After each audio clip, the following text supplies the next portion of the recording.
नमो अरिहन्ताणं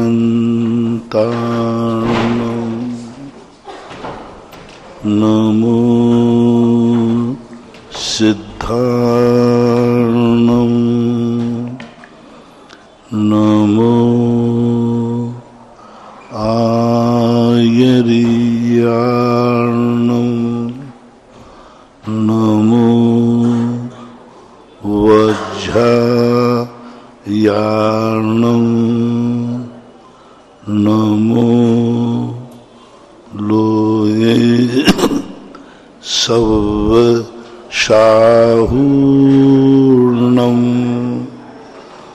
पंच परमेष्टि भगवान की जय। आचार्य श्री गुरुवर कुंद कुंद महाराज की जय। आचार्य श्री गुरुवर विद्यासागर महाराज की जय। परम पूजनीय निर्यापक श्रमण मुनि श्री सुधा सागर जी महाराज की जय।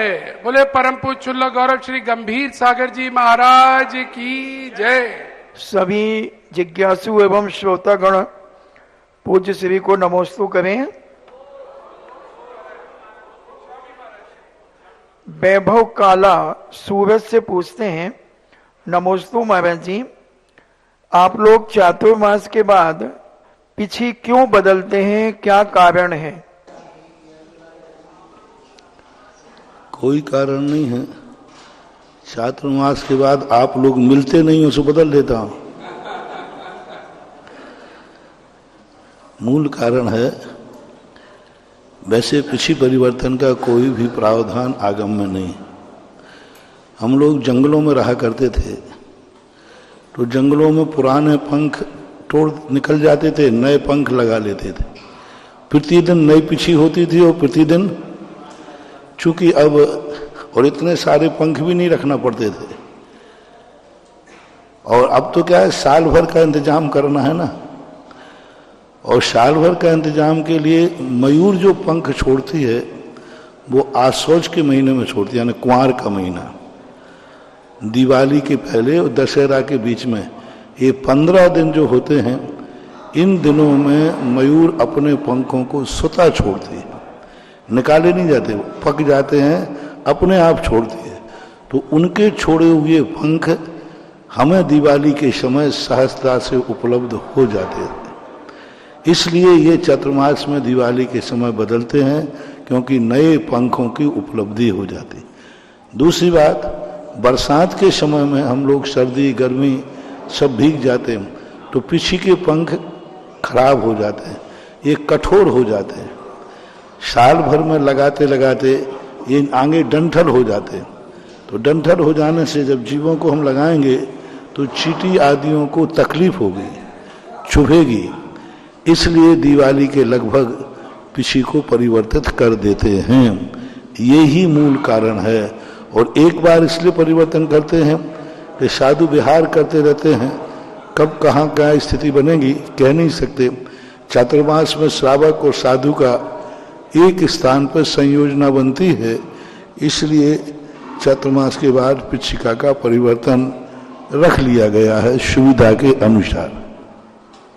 महावीर कुमार जैन प्रतापनगर जयपुर से पूछते हैं, नमोस्तु महाराज जी, हम अपने परिवार सहित कार द्वारा अपने गंतव्य की ओर जा रहे थे कि अचानक एक 60 टन का 20 चक्के का ट्राला हमारी कार से आकर के भिड़ा और हमारी गाड़ी उसकी टक्कर से डिवाइडर पर चढ़ गई। चालक ने बहुत ब्रेक लगाए और हम परिवार के किसी भी व्यक्ति को खरोंच नहीं आई, जबकि कार बिल्कुल डैमेज हो गई थी। किंतु उसे उस स्थिति में कुछ समझ में नहीं आया, सिर्फ आपका चेहरा मेरी आंखों के सामने था। तो मेरी जिज्ञासा है कि ये अंधविश्वास है या आत्मविश्वास है या श्रद्धा है या कोई चमत्कार है? इसी को बोलते हैं श्रद्धा। श्रद्धा कभी अंधी हो ऐसा कोई नियम नहीं है।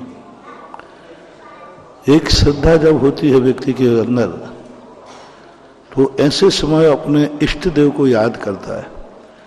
इसलिए तो हम बार बार कहा करते हैं कि आराध्य देव अलग है और आराध्य गुरु अलग है। एक ऐसे गुरु को इष्ट बनाओ जिसका चेहरा बिना मेहनत के सडनली देखने में आ जाए। अब संकट आदि के समय, उस समय हम कितने साधुओं के चेहरे याद करेंगे। किसी एक साधु को अपना इष्ट गुरु बनाओ कि संकट के समय हमें एकदम उसकी शक्ल तुरंत सामने आ जाए। तो उस साधु की शक्ल बार बार ध्यान में आएगी जिसको हमने बार बार दिन में ध्यान किया है, सुबह शाम अच्छे बुरे कार्यों में याद किया है। तो ये श्रद्धा नहीं है, ये पैथी है। एक पैथी चलती है, पैथी के अंदर एक संप्रेषण होता है। हमारा कनेक्शन कभी आराध्य से जुड़ जाता है तो उसकी एनर्जी हमारे जीवन से संबंध रखती है, और जितने पावर की एनर्जी होगी वो उतने बड़े संकट से बचा भी लेती है, बचाती ही है। यदि ये सब नहीं होता तो शास्त्रों में इतनी कथाएं, इतनी घटनाएं लिखी हुई हैं, ये सब कभी ना कभी तो घटित हुई हैं, ऐसा मानना चाहिए। डॉक्टर मगन जैन आष्टा से पूछते हैं, नमोस्तु गुरुदेव, विरह काल किसे कहते हैं? प्रथमोक्ष सम्यक्त और पंचम गुण स्थान का विरह काल कितना होता है? विरह काल का अर्थ होता है अंतरकाल। कोई भी वस्तु आज हमारे पास थी, वो हमारे पास से चली गई, लौट करके जब आए तो खाली स्थान को विरह काल बोलते हैं। प्रथमोपम सम्यक दर्शन का काल एक जीव की अपेक्षा पल्लुपम के असंख्यात वर्ष कम से कम है। प्रथमोपम सम्यक दर्शन किसी एक जीव को हुआ, द्वारा कब होगा? पल्लुपम के असंख्यात वर्ष बाद होगा, एक जीव की अपेक्षा। और देशवृत्ति का जो काल है वह उत्कृष्ट काल और जघन्य काल। जघन्य काल जो है वो एक अंतर मुहूर्त वर्ती होता है। कोई व्यक्ति देशवृत्ति बना और तुरंत वो नीचे चौथे आदि गुण स्थान में चला गया, पुनः देशवृत्ति बन गया, भावों से गिरा था, भावों से उठ गया। तो पंचम गुण स्थान का जघन्य काल जो है एक अंतर मुहूर्त है। और उत्कृष्ट काल जो है प्रथमोपम सम्यक दर्शन का उत्कृष्ट काल अर्ध पुद्गल परावर्तन काल है। देशवृत्ति का उत्कृष्ट काल अर्ध पुद्गल परावर्तन काल है। कोई देशवृत्ति बनने के बाद मिथ्यात्व आदि में पहुंच गया और भटक गई आत्मा, तो द्वारा कब प्राप्त कर सकेगा? अर्ध पुद्गल परावर्तन के बाद। तो देशवृत्ति का और प्रथमोपम सम्यक दर्शन का उत्कृष्ट काल विरह काल बराबर है अर्ध पुद्गल परावर्तन काल। जघन्य काल प्रथमोपम सम्यक दर्शन का विरह काल पल्लोपम के असंख्यात्मा भाग प्रमाण है, और देशवृत्ति का जघन्य काल एक अंतर मुहूर्त प्रमाण है। ऐसा एक जीव की अपेक्षा चाहिए।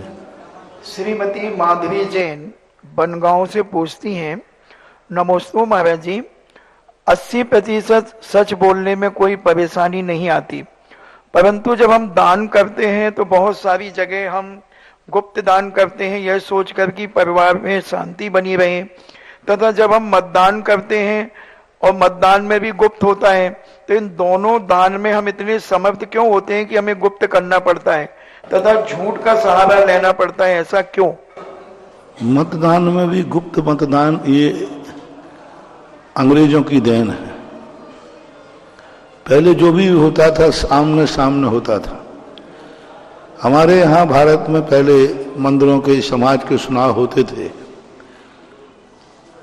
हाथ उठा के होते थे। पूरी सभा बैठी रहती थी, नाम प्रस्ताव करते थे, सब लोग हाथ उठा देते। पहली बात तो सर्वसम्मति से होती थी। एक व्यक्ति को कह दिया जाता था कि भाई आपको जो किसका घोषणा करना है कर दीजिए। वो व्यक्ति जिसका नाम प्रस्तावित कर देता था कि फलाने को हम अध्यक्ष, तो पूरी समाज उसका समर्थन कर देती थी। धीरे धीरे इसमें बड़ी विचित्र स्थिति आने लगी, तो हाथ उठाए जाने लगे कि भाई फलाने का नाम आया, हाथ उठा के समर्थन करो। जिसके ज्यादा हाथ उठ जाते थे वही पदाधिकारी बन जाता था। फिर धीरे धीरे गोटी डालने जाने लगे कि चलो अपन सबके नाम लिख करके गोटी डाल देते हैं। 4 अध्यक्ष के लिए है, गोटी डाल दो। एक व्यक्ति एक अबोध बालक से, कन्या से कह दिया भाई गोटी निकाल, जिसका नाम निकल आता था वो पदाधिकारी बन जाता था। ये थी सब सामंजस्य की चीजें। फिर धीरे धीरे करके अंग्रेजों का राज जाया तो अंग्रेजों ने इस बात को दूसरा रूप दे दिया। उन्होंने चुनाव का रूप दिया और गुप्त मतदान का दिया। गुप्तदान मतदान करने का अर्थ है वोटरों के प्रति राग द्वेष। यदि जो जीत जाता है वो जीतने वाला इतना द्वेषी कसाई होता है, अच्छा तुमने मुझे वोट नहीं दिया था, अब देखता हूं। आजकल तुम देखते हो राजनीति में जिसकी सरकार बन जाती है सबसे ज्यादा उनके यहां छापा पड़ते हैं जिनकी सरकार हार जाती है, क्योंकि चुनाव में आमने सामने हो गए। तुम किनके प्रचार में गए थे? उनके प्रचार में गए थे। अब जो विधायक या जो मंत्री जीत जाएगा और जो पार्टी का व्यक्ति हारा है उन सबकी सब तरफ से परेशान करेंगे। जीती हुई पार्टी हारी हुई पार्टी को जितना दुख पहुंचा सकती है और जहां से उसको वोट नहीं मिले दुख पहुंचा दे, ये आज की दुर्नीति, दुष्ट नीति, ये बहुत खतरनाक है। राजा हारने जीतने के बाद कायदा से जो राजा जीतता है हारने वालों से द्वेष नहीं रखना चाहिए, क्योंकि हारने वालों का भी वो राजा है, नागरिक। लेकिन आजकल इतना होना चाहिए, देश वृद्धि नहीं आना चाहिए। लेकिन आज जो पार्टी हार जाती है, जीतने वाली पार्टी उस पर जितने दुख देना चाहती है उतने दुख देने का प्रयास करते हैं। अब वोट देने वाले को, क्योंकि आजकल गंदे लोग खड़े हो जाने लगे, यदि खुल्लम खुल्ला वो विरोध में वोट दे रहे तो उसका मरा हुआ मिलेगा, मर्डर कर देंगे उसके। तो आपसी में राग द्वेष कसाएं न बढ़े, इसलिए गुप्त मतदान करा दिया जाता है कि भाई सामने वाले को पता नहीं चले कि इसने वोट कहां दिया है। तो ये सब राग द्वेष कसाय से बचने के लिए किया जाने लगा। इसी प्रकार गुप्त दान नाम की चीज किसी भी शास्त्र में मैंने बहुत खोजा कि गुप्त दान ये कहां से चला, मुझे तो कहीं नहीं मिला। गुप्त दान महादान कहां लिखा है? मैंने कई लोगों से पूछा भाई कोई शास्त्र का प्रमाण दो कि ये गुप्त दान कहलाता है। दिगंबर जैन धर्म की सबसे विशेषता है, उन्होंने एक ही बात कही है, धर्म है सो गुप्त नहीं हो सकता।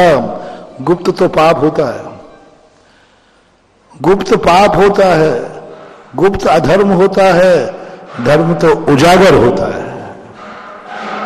धर्म और गुप्त तो फिर धर्म कहां रहा। लेकिन आज वर्तमान में चूंकि नीतियां बदल रही हैं, इसलिए गुप्त दान को आज स्थान देना पड़ा। 2-3 कारण हैं। पहला कारण है गुप्त दान देने का सरकार की दृष्टि में आ जाएंगे, सेल टैक्स इनकम टैक्स की दृष्टि में आ जाएंगे, वो परेशान करेंगे कि लाओ तुम्हें पैसा कहां से लाए थे। तो एक सबसे बड़ा डर तो एक है, जो बड़े बड़े दान देते हैं। मैंने एक बार कहा था सरकारों से, मैंने कही आप लोग दान के लिए क्यों फ्री नहीं करते हो? दान भी तो समाज की सेवा है। हम ये दान जो आ रहा है ये सब बाजार में आएगा, मंदिर बनेगा, मजदूरों को नौकरी मिलेगी, बाजार में मार्केट में लोहा पत्थर आदि सब खरीदेंगे। तो आप लोगों दान तो एक है पूंजीपतियों से निकाल करके और समाज के बीच में लाते हैं, लेकिन दान के ऊपर भी टैक्स है और दान देने वाले को पूछा जाता है, इसलिए वो दान चोरी से देता है। और आज देखिए आप, सबसे बड़ी बात, पहले लोग एक्सीडेंट होता था कोई उसको उठाता नहीं था, अभी पुलिस वाले पकड़ेंगे, दुनिया भर का पूछेंगे और का उल्टा उल्टा तूने मारा है। पर अब कोर्ट से आदेश हो गया कि जो एक्सीडेंटल केस को उठा के लाएगा उसके लिए पुलिस किंचित मात्र भी परेशान नहीं करेगी। तो आज बहुत सारे लोग बचने लगे। तो यही नीति दान के अंदर हो जाए तो लोग सब खुला दान देना शुरू कर देंगे और एक जगह टैक्स लगा दिया जाए। दूसरी बात है परिवारों में मतभेद। यदि दान दे दिया, दूसरे भाई को ऐतराज है, परिवार को ऐतराज है, एक व्यक्ति दे रहा है, यदि वो खुल्लम दान देता है तो भाई भाई में टकराहट हो जाएगी, इसलिए गुप्त दान। बहू सासू से छुपा के दे रही है, सासू बहू से छुपा के दे रही है। मेरे पास बहुत ऐसे आते हैं, महाराज जी मैं दान करना चाहती हूँ, लेकिन महाराज जी मेरी माँ जी को पता नहीं चल जाए तो अब मुझे भी समझ वो नहीं चलेगा, दे दे। अब क्या करें, कलह हो जाएगी। और जिन घरों में हमने इस पर 2 दिन प्रवचन दिए थे अभी चातुर्मास के समय, कि जिन घरों में परिवार का व्यक्ति परिवार के किसी कलह के डर से गुप्त दान दे रहा है, तो जिनके डर से दे रहा है उनका बंटा झाड़ है। बहुत खतरनाक अभिशाप है। महानुभाव मेरा आपसे कहना है, प्रत्येक परिवार से कहना है, कहीं तुम्हारे डर से पर कोई परिवार का व्यक्ति गुप्त दान तो नहीं दे रहा है। यदि दे रहा है तो हाथ जोड़ के कहो कि आप तो पूरी संपत्ति दान में दे जाओ, लेकिन मैं कोई भी ऐतराज नहीं करूंगा, लेकिन मेरे से छुपा के मत देना, नहीं तो मैं बर्बाद हो जाऊंगा। अब आपको ये सावधानी रखना है कि तुम्हारे से छुपा करके कोई दान तो नहीं दे रहा है, तो दान को रोकना नहीं, उसको फ्री कर देना। आप कह के दीजिए मैं तो समर्थन करूंगा, आप कितना भी दान दे के आओगे, मैं ऐतराज नहीं करूंगी, नहीं करूंगा। ये आपके लिए बहुत बड़ा वरदान सिद्ध होगा। अन्यथा परिवार से छुप करके कई लोग दान देते हैं, मुझे बहुत तरस आता है कि इस परिवार का क्या होगा। उस व्यक्ति का तो कल्याण है जो छुप करके भी। और ध्यान रखना, महादान क्यों कहा, गुप्त दान को। फिर मैंने इसमें सोचा कि देखो पूरा परिवार सहमत नहीं है, पूरा परिवार सहमत नहीं है, उसके बावजूद भी धर्म की लगन देखो, छुप करके दान दे रहा है, इसलिए गुप्त दान सो महादान।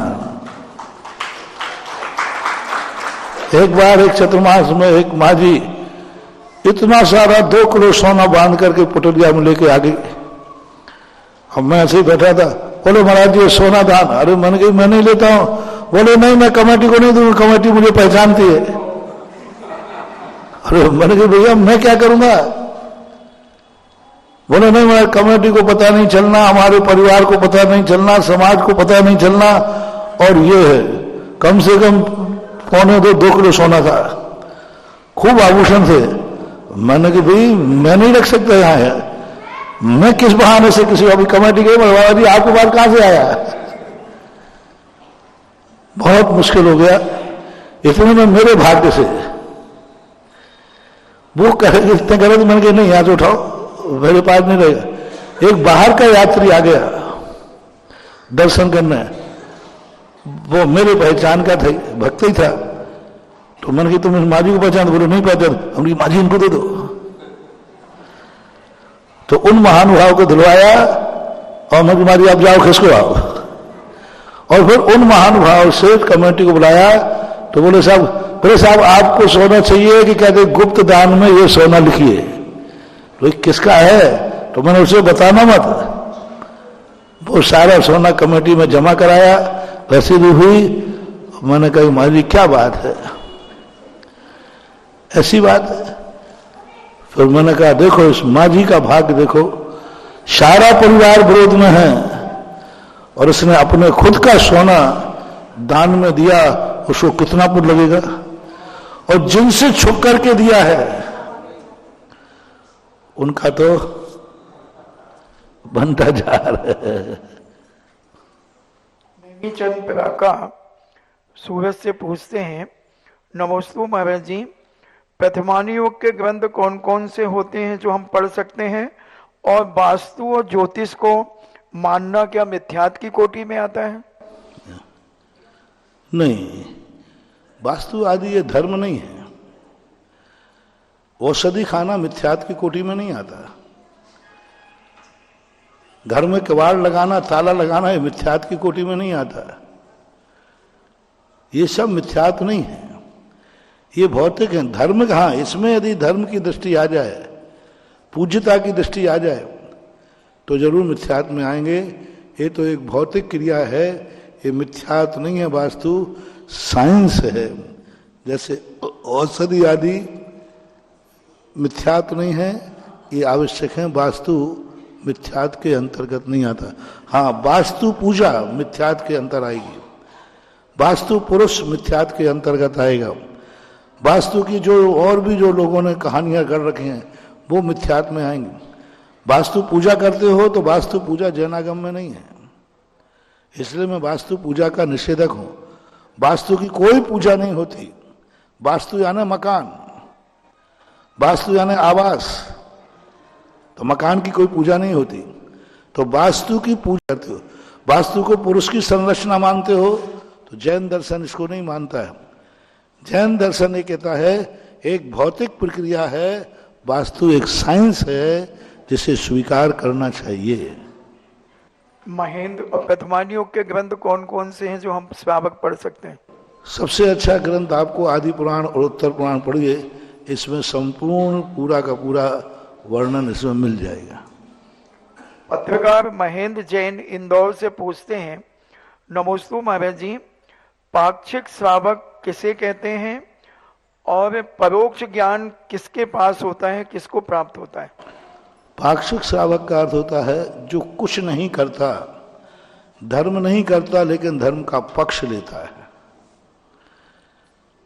मुनि महाराजों को मोक्ष मार्ग यही है, स्वयं नहीं पालन कर पाएगा लेकिन धर्म का पक्ष जरूर लेता है, इसलिए पक्ष लेने के कारण से उसको पाक्षिक श्रावक कहते हैं।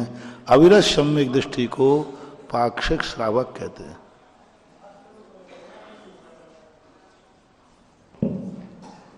जिज्ञासा समाधान के लाइव सेशन में आप सभी का स्वागत है। बहुत सुंदर चर्चाएं यहाँ पर आई हैं आज जिज्ञासा में, और खासकर गुप्त दान की। और क्योंकि दान के प्रसंग अनेक चल रहे हैं और हमारे सामने भी ऐसे लोग बहुत आ रहे हैं जो कहते हैं नाम गुप्त रखना, लेकिन पूज्य गुरुदेव ने बताया धर्म कभी भी गुप्त नहीं होता, धर्म उजागर करके होता है। लेकिन मजबूरी भी बताई, दूसरा पक्ष भी बताया, वो ये बताया सरकार से छुपाने, परिवार के छुपाने से ऐसा लोग करते हैं। लेकिन दूसरा पक्ष जो परिवार का है, उसमें परिवारीजन इस तरह का माहौल बनाएं कि जो भी दान देना चाहे स्वागत करें, सहयोगी बने। और आज प्रातःकाल हमने दान को कितने सुंदर तरीके से दिया जा सकता है वो हमने मुख्य मंच से देखा था। जो लोग आज के प्रवचनों में रहे होंगे उन्होंने प्रवचन के बाद देखा होगा, मुजफ्फरनगर से जब एक दानवीर भूदान करने के लिए आए, कितने सुंदर थाल में सजाकर वह अपनी राशि को लाए और मैनेजमेंट कमेटी को सौंपी। ये है दान का तरीका। ललितपुर से दाऊ आते हैं, हमारे परम मित्र हैं वो, और अक्सर वो ये कह के जाते हैं कि वो दृश्य देखना चाहता हूं आगरा में। ललितपुर में तो हुआ था कि बैंड बाजे के साथ लोग थाल में रखकर दान की राशि लेकर आए और मंदिर में आकर कमेटी को दिया। ऐसे दिया जाता है दान, छिपा के नहीं, छुपा के नहीं, दिखा के दिया जाता है। और यही तरीका है दान देने का। आज प्रातः वह दृश्य जिन्होंने भी देखा है आनंदित हुए होंगे।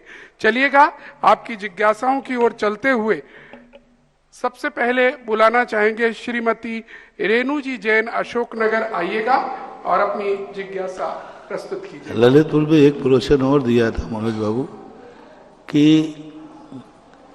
हम दान में ऐसा नोट दें जिस नोट से अभी कोई पाप नहीं हुआ हो, जिस नोट से कभी संसार की कोई वस्तु नहीं खरीदी गई हो। फ्रेश नोट जो है बैंक का, वही दान में, वह दान, वह नोट उसमें जाएगा। आप लोग क्या करते हो, सबसे पुराना नोट जो है वो गुल्लक में निकलता है।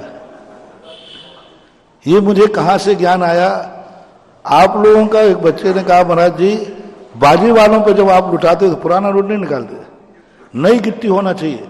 और 1000 की गिट्टी बैंक से 1100 में लाता है पट्टा। किसके लिए?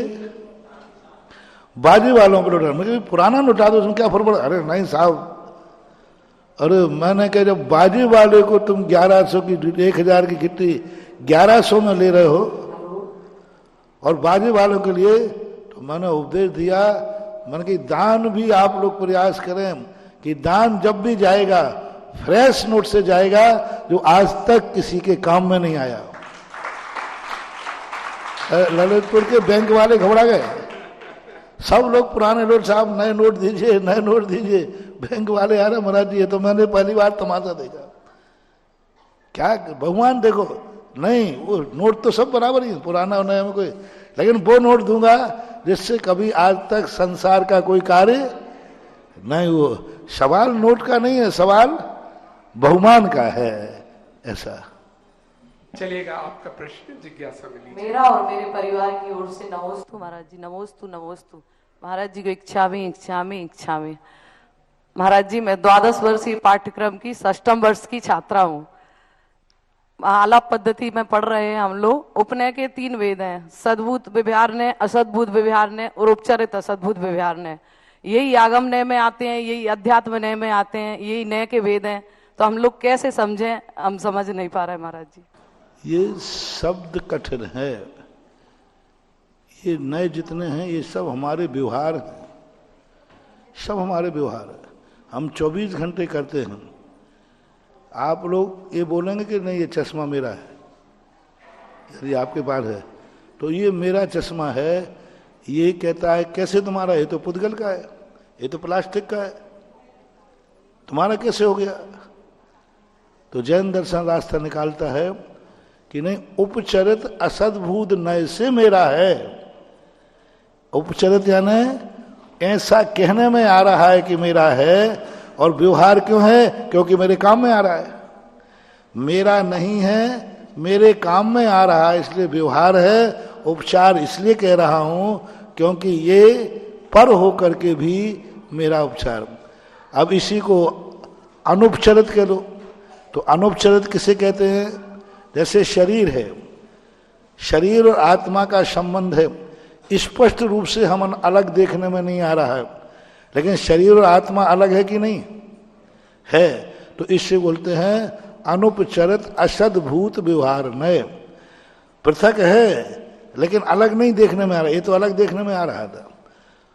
इसी प्रकार सद्भूत, सद्भूत किसे कहते हैं? उपचरित सद्भूत व्यवहार नय और अनुपचरित सद्भूत व्यवहार नय।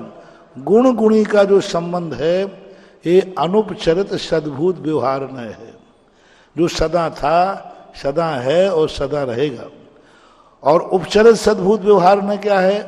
राग द्वेषादि भाव जो आज हैं कल नहीं रहेंगे, हैं आत्मा में ही लेकिन कल नहीं रहेंगे। तो इस प्रकार के ये सद्भूत असद्भूत व्यवहार नय से होते हैं, ऐसा मानना चाहिए। महाराज जी चलिएगा, अब मैं आवाज देना चाहूंगा बाल ब्रह्मचारी सुनील भैया, जो विद्यासागर तपोवन तारंगा से यहाँ पर पधारे हुए हैं। आप अपनी जिज्ञासा रखिएगा।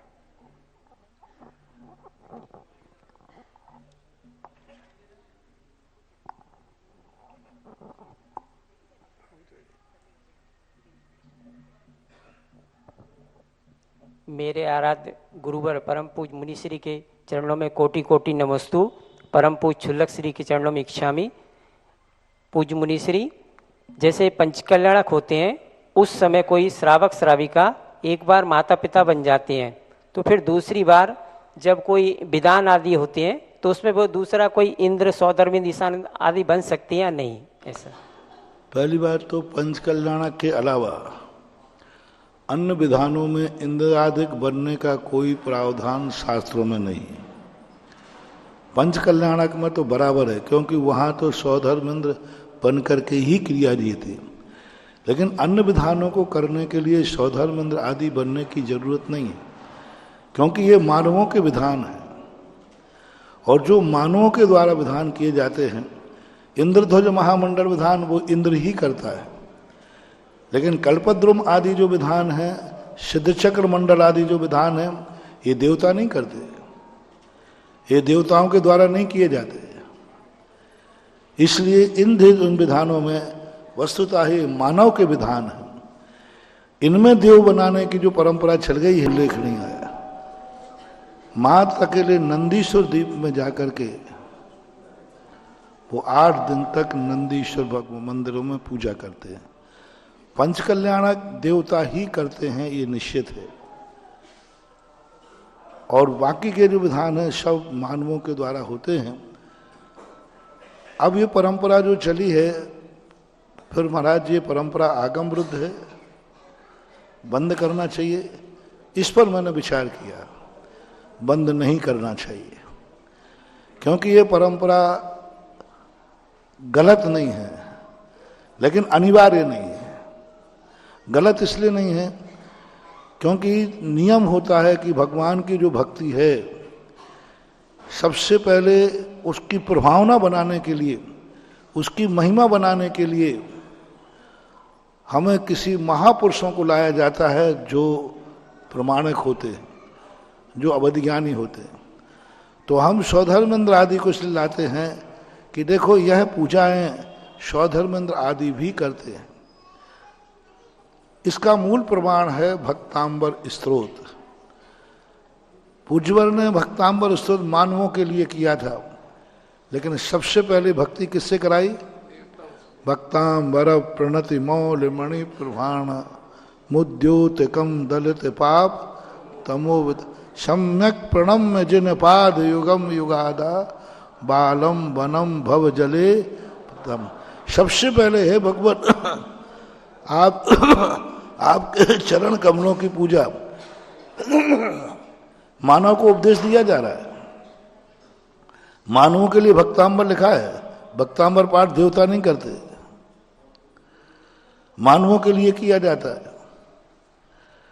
लेकिन देवताओं को मूल में लाया गया कि भगवान आपके चरणों में देवताओं ने जब नमस्कार किया तो आपके चरणों की आभा इतनी तेज थी कि देवताओं के मुकुट में जड़े हुए रत्न और तेज हो गए। तो ये महिमा बताने के लिए देवताओं को लाया गया है, स्तोत्रों में लाया गया है। इस अपेक्षा से मैं इसको गलत तो नहीं कहूँगा। इसलिए अन्य सिद्ध चक्र मंडल आदि विधानों में चलो फिर भी अपन एक रास्ता निकालते हैं, क्योंकि ये प्रश्न बहुत आता है। तो स्वधर्मेंद्र आदि तो ना बने तो अच्छा है, लेकिन वो मैना सुंदरी बन सकते हैं, चक्रवर्ती बन सकते हैं, यज्ञ नायक बन सकते हैं, मांडलिक राजा महाराजा बन सकते हैं, ये बन सकते हो। एक बात। दूसरी बात, यदि बन भी जाए माता पिता स्वधर्मेंद्र तो कोई बाधा नहीं, क्योंकि ये उपचार से है, चलती का नाम गाड़ी है, तो बन सकते। जरा तालियां जोरदारी के साथ बजाइएगा। स्याद्वादमयी तेरी वाणी। पूज्य श्री दोनों पक्ष रखते हैं और इतना सुंदर विश्लेषण करते हैं। ऐसा ही नहीं, ये भी है, यही एक जैन दर्शन की विशेषता है। और पूज्य श्री जब गोते खाकर निकाल के लाते हैं उत्तर, तो दोनों उत्तर निकलते हैं, चाहे वो गुप्त दान की बात अभी हमने कुछ देर पहले सुनी या अभी सुनी। तो उचित मार्ग बता दिया, बाकी जैसा आप कर रहे हैं करिए, मार्ग बता दिया। चलते हैं अगले जिज्ञासा समाधानकर्ता की ओर और आवाज देना चाहेंगे श्रीमती लता जी जैन, नागपुर। आ जाएं। नागपुर लता जी।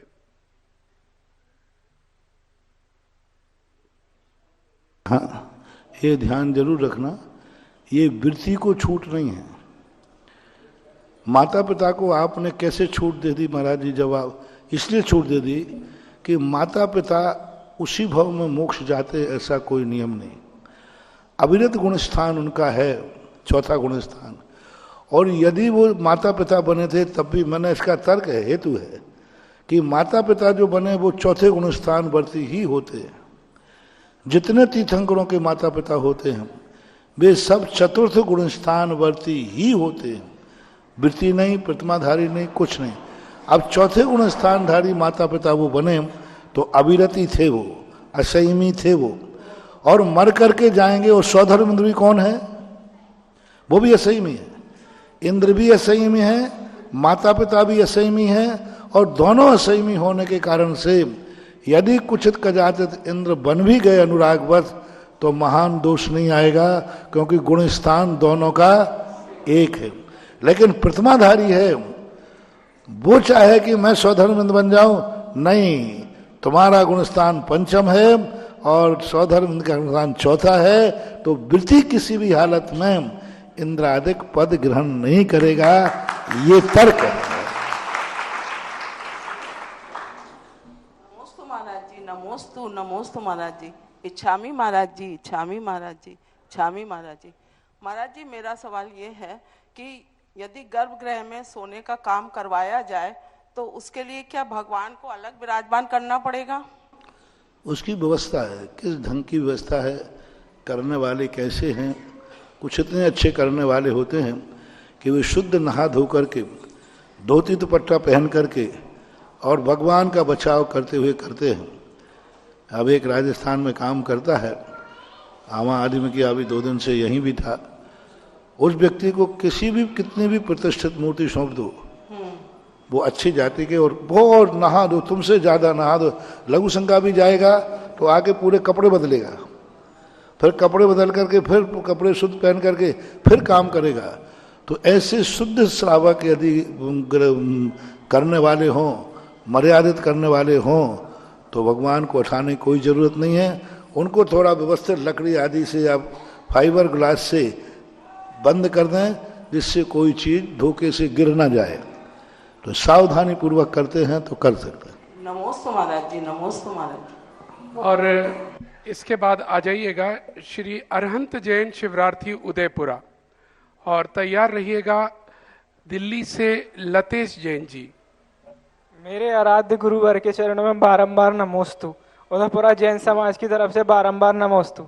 गुरुदेव, मैं यह प्रश्न है मेरा कि जैसे मैं धर्म की क्रिया जो भी करता हूँ तो मेरे बड़े लोग कहते हैं कि तू तो बहुत धर्मी बन गया है, कि बहुत धर्म करने लगा है। तो महाराज जी, मैं कैसे माहौल बनाऊं, कैसे मतलब अपना कैसे बनाऊं मैं अपना कि मतलब सब मुझसे धर्म के प्रति कुछ भी ना करें। वो यदि तुम इनकी बात छिड़ते तो मैं भी चढ़ाता हूँ। तुम कितने पागल आदमी हो कि कपड़े पहनते हो? तुम कितने पागल आदमी हो कि तुम ये कार्य करते हो? तो क्या तुम हमारी चढ़ाने से चढ़ जाओगे? तो जब यहाँ बेश्रम बने हो तो वहां बेश्रम बन जाओ। अब मैं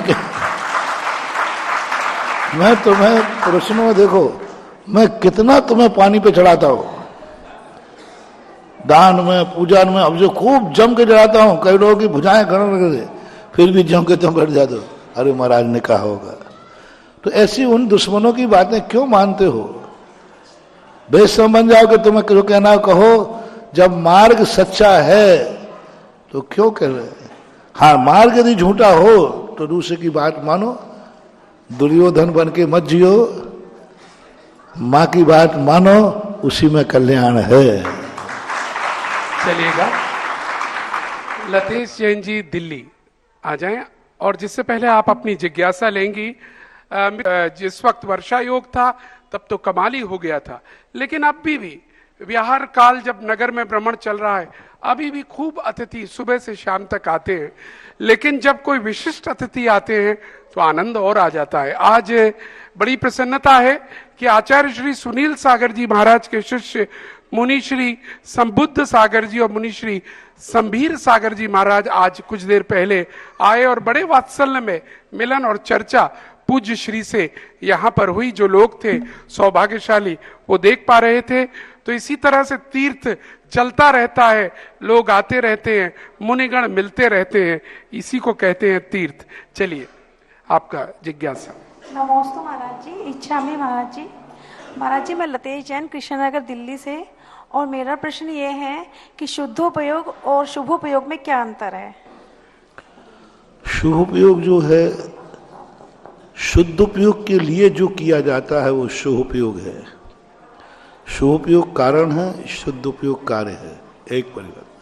दूसरी परिभाषा, जिन्होंने शुद्धोपयोग प्राप्त कर लिया है उनके दर्शन पूजन से शुद्धोपयोग की प्रक्रिया जब सीखी जाती है उसे शुभोपयोग कहते हैं। जो सीख चुके हैं वे शुद्धोपयोग हैं। तीसरी परिभाषा, हमारे जीवन में शुद्धोपयोग प्राप्त करने में जो जो बाधक हैं उन बाधक कारणों को हटाना, शुद्धोपयोग प्राप्त करने के लिए जो जो साधक कारण हैं उनको प्राप्त करने के लिए हमें जो उपक्रम किया जाता है वो शुभोपयोग कहलाता है। शुद्धोपयोगी बनने के लिए, जैसे शुद्धोपयोगी बनने के लिए हमें मुनि व्रत धारण करना पड़ेगा, पिछी लेना पड़ेगी, अहिंसा धर्म का पालन करना पड़ेगा, ये सब शुभोपयोग हैं। तो अब ये सारी चीजें किसके लिए हैं? शुद्ध उपयोग के लिए, क्योंकि इसके बिना शुद्ध उपयोग नहीं। ये शुद्ध उपयोग नहीं है, ये शुद्ध उपयोग के लिए है। इसी प्रकार से अनुकंपा, दया, पूजा पाठ आदि तुम लोग सब करते, सब शुभ उपयोग है, क्योंकि इसके बिना व्यक्ति शुद्ध उपयोग को प्राप्त नहीं कर सकता। तो शुद्ध उपयोग पाने के लिए जो जो प्रक्रियाएं की जाती हैं वे सब शुभ उपयोग हैं, हमारे मुनि व्रत से लेकर आपके श्रावक के आवश्यकों तक। पूजा पाठ, धर्म, ध्यान, माला, जाप, हमारे मुनि व्रत, ये सब शुभ उपयोग से आएंगे।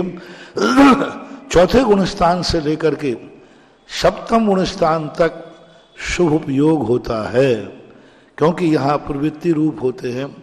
भगवान आदि जो शुद्ध उपयोग को प्राप्त कर चुके हैं उनके प्रति हम अनुराग करते हैं, उनसे हम सीखते हैं कि आपने कैसे शुद्ध उपयोग प्राप्त किया, तो ये शुभ उपयोग कहलाता है। आवाज देना चाहेंगे पूज्य श्री के अनंत भक्त हमारे मित्र अशोक नगर से पधारे दिगंबर जैन पंचायत के महामंत्री श्री विजय जी जैन धुर्रा, जरा जोरदार तालियों के साथ स्वागत कीजिएगा।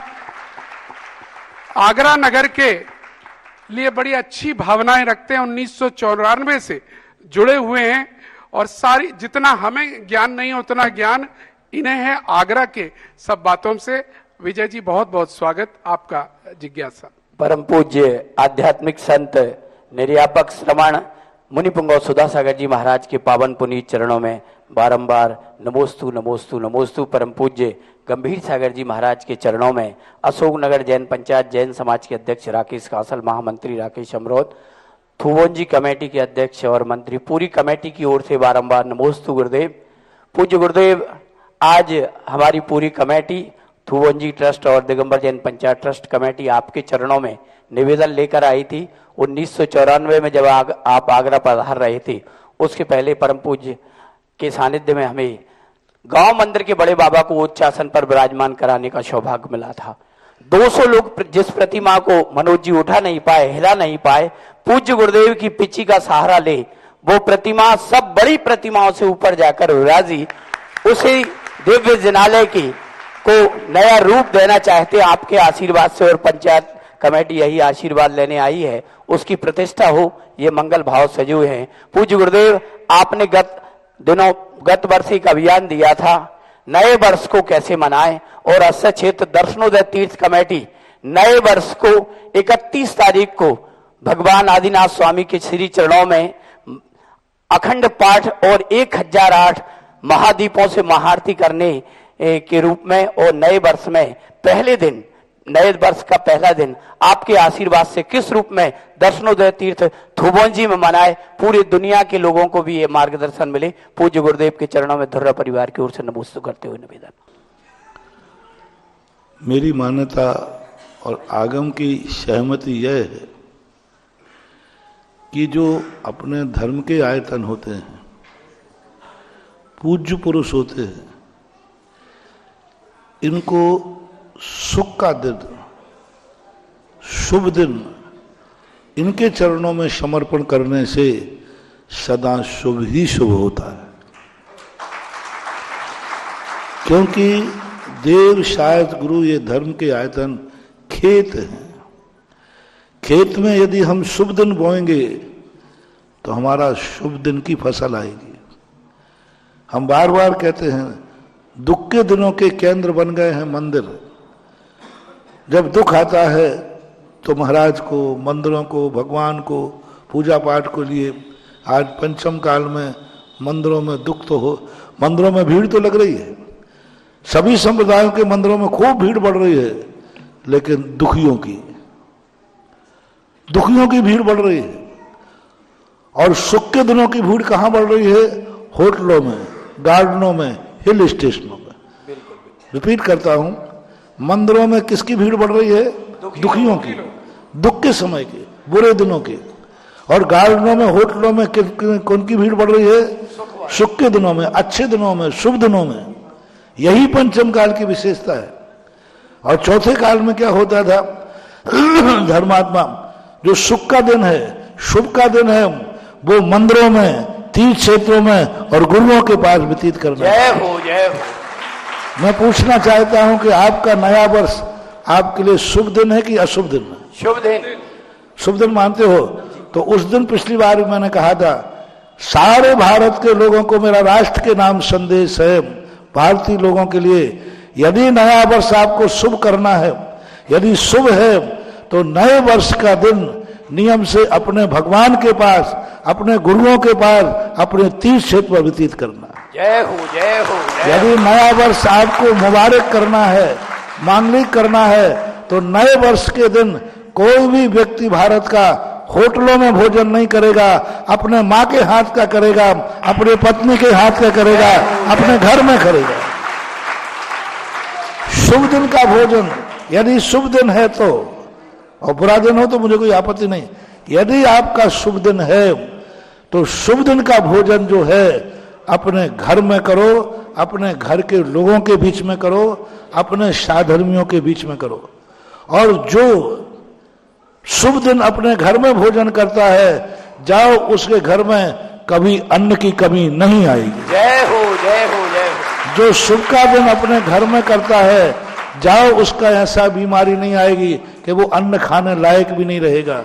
क्योंकि शुभ का दिन 31 को तुम्हें जो करना है वो करना, 2 को तुम्हें जो करना है वो करना, 1 तारीख के दिन मेरे भक्तों के लिए आदेश है, निर्देश है कि वो 1 तारीख के दिन अपने घरों में भोजन करें, या फिर धार्मिक आयोजन जहां हो, तुम्हारे गुरु महाराज, तीर्थ क्षेत्र, वहां जो सामूहिक भोजन हो वहां करें, होटलों में भोजन न करें। क्योंकि वो दिन आपको शुभ है। 1 जनवरी आपको शुभ है। शुभ दिन कैटर्सों के हाथ का नहीं, शुभ दिन होटलों में जाके नहीं, शुभ दिन गार्डनों में जाके नहीं, जहां पापी लोग जाते हैं, जहां देखकर पाप के भाव होते हैं, जहां देखकर बुरे भाव होते हैं, ऐसे स्थान पर 1 जनवरी को नहीं जाना। बाकी तुम्हें जब जाना है तो जाओ, मैं मना नहीं कर रहा हूं। 1 जनवरी को दिन वहां नहीं जाना जहां तुम्हारे परिणाम बिगड़ते हैं, जहां तुम्हारे राग द्वेष बिगड़ते हैं, जहां वासनाएं जागती हैं, जहां पर तुम्हारे ऐसे उन स्टेशनों पर 1 जनवरी को नहीं, क्योंकि वो तुम्हारे लिए शुभ दिन है, मंगल का दिन है।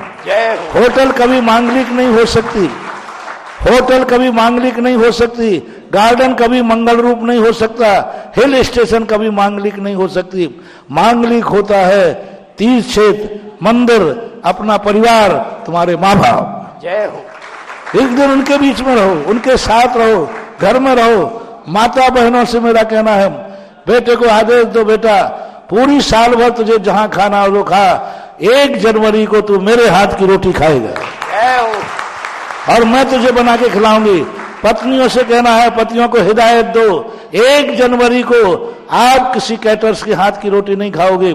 1 जनवरी को पूरा दिन मैं तुम्हें भोजन बना के खिलाऊंगी। बोलो क्या खाना है? बनाऊंगी मैं, खाओगे तुम। 1 जनवरी के दिन पूरा परिवार मिलकर के अपने घर के साथ भोजन करो, तुम्हारा परिवार अखंड होगा, कभी टूटेगा नहीं। क्योंकि तुमने 1 जनवरी शुभ दिन, शुभ दिन आपने घर में बैठ करके, तुम्हारा घर कभी खाली नहीं होगा, उजड़ेगा नहीं, क्योंकि तुमने शुभ दिन, पूरे दिन आप लोग घर में रहे, एक साथ खाया पिया। शुभ दिन, वो शुभ दिन है तुम्हारे लिए। और यदि मांगलिक करना है तो पूरे परिवार को लेकर तीर्थ यात्रा पर जाओ। 1 जनवरी गुरुओं के पास, 1 जनवरी तीर्थ, जहां पर तुम्हारे परिणाम न बिगड़ते हो, जहां पर तुम्हारे परिणाम अच्छे होते हो, जहां पर परिणामों में कसाय वासनाएं नहीं जागती हो, ऐसे स्थान पर 1 जनवरी व्यतीत करो। तुम्हारा बेटा बिटिया कभी तुम्हारे कुल को कलंकित नहीं करेंगे, कभी तुम्हारे दिल के लिए कलंकित, क्योंकि उनका शुभ दिन शुभ के स्थान पर बीतेगा। दुर्भाग्य का दिन है कि 1 जनवरी को मंदिर खाली रहेंगे, होटलें भरी रहेंगी। दिवाली हो, होली हो, क्या मचा रखा है तुमने? जो भी शुभ दिन आया बस घूमने गार्डन का, मंदिर खाली। और अशुभ दिन आ जाए तो बाबा जी महाराज जी कहाँ हो? हाँ है, यहाँ बैठे, तुम्हारे बाप का नौकर हूं जो तुम बैठे हो। दुख के दिन आए तो मंदिर है, भगवान है, तो यहां भी कुछ भी नहीं होने वाला तुम्हें। भगवान मैं आपको पुकार रहा हूं, हाँ दुख का दिन है। अरे दुख के दिन में तू भगवान को भगवान कह रहा है, दुख के दिन में तो लोग गधे को भी बाप कह देते हैं।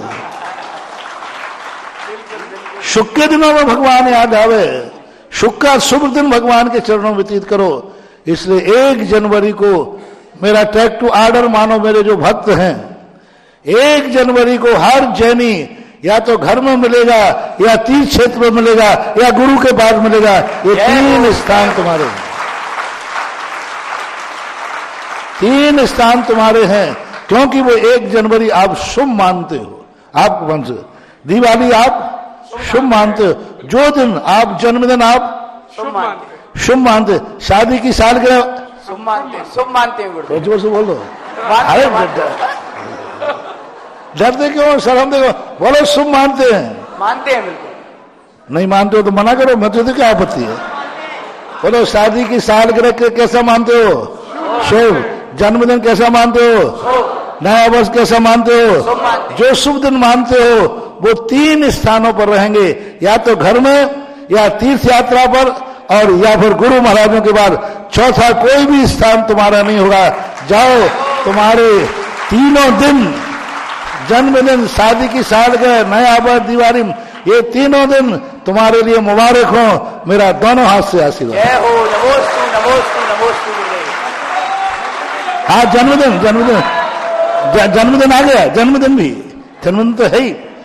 जो तुम्हारे शुभ दिन हो, यदि तुम्हारे लिए मुबारक चाहिए है, जो होटलों में बिताएगा, गार्डनों में बिताएगा, दुनिया भर के हिल स्टेशनों में जाएगा, उसकी जिंदगी का मैं कुछ भी नहीं।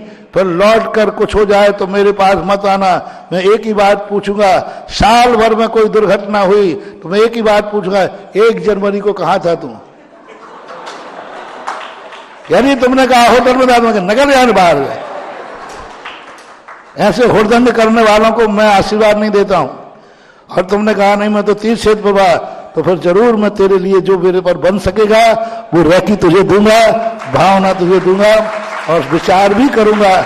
जो बन सकेगा वो तेरे दुख दूर करने के लिए करूंगा। इसलिए आज राष्ट्र के नाम संदेशा है, पूरे भारत के जैन अजैन सबके लिए संदेशा है कि 1 जनवरी शुभ दिन अच्छे स्थानों पर व्यतीत करो, गंदे स्थानों पर नहीं करो। यही सबसे बड़ी बात है। होटलों में लाखों रुपया खर्च मत करो, नया वर्ष दान में व्यतीत करो। नया वर्ष के दिन दान दो, जिससे जिंदगी भर जो नए वर्ष, जन्मदिन पर, शादी के सालगिरह पर, नए वर्षों में दान देता है, उसका सदा हाथ यूं रहता है, जिंदगी में कभी यूं हाथ नहीं होता है। जय हो जय हो।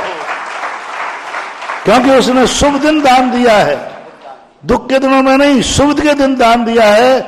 उसकी खेती ऐसी फैलाती है कि वो सदा देता ही रहता है, लेने की जरूरत ही नहीं पड़ती है। और शुभ दिन तुमने उड़ाया खर्च में और दान नहीं दिया, तो उड़ा लो जितना उड़ाना है, कल ऐसा हाथ हो जाएगा। ज्यादा अंतर नहीं है।